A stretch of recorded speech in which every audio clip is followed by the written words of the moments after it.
Concentration maximale. Ethan n'est pas du genre à se faire balader par un poisson. Il va dire adieu à sa famille, je pense.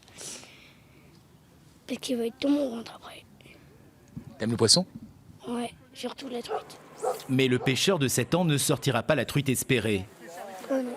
Elle restera au centre du lac, sans doute apeurée. Car un jour d'ouverture ressemble à un jour de solde en ville. C'est le rendez-vous. L'ouverture de la truite, c'est important pour bien démarrer la saison, pour la pêche. Avant le carnassier, c'est bien. C'est une bonne journée, c'est convivial. Et l'association locale de pêche a fait le nécessaire pour répondre aux attentes, avec plusieurs centaines de kilos de poissons lâchés dans cet étang. C'est là qu'elles sont. Histoire d'amoindrir la frustration des adeptes de l'Ain. Gonflée par les pluies et la fonte des neiges, la rivière n'est accessible qu'aux plus téméraires. Et puis, une nouvelle règle frappe une partie du cours d'eau. Sur un peu plus de 5 km autour de Pont-d'Ain, il est désormais interdit de tuer les salmonidés sauvages. On a décidé de mettre en place une mesure assez forte, contraignante voire pour certains pêcheurs. Mais c'était le seul moyen légal qu'on avait pour protéger efficacement le peu de population qui nous reste sur les truites et les ombres.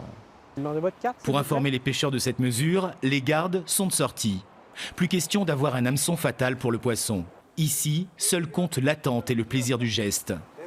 Retour sur le lac pour une pêche plus traditionnelle qui se termine forcément par un bruit de bouchon. Il faut rester sur des bases saines. Alors qu'il pleuve, qu'il neige ou qu'il vente, de toute façon, on ne rate jamais l'ouverture de la pêche. Et cette année, le soleil est venu protéger ce moment hors du temps.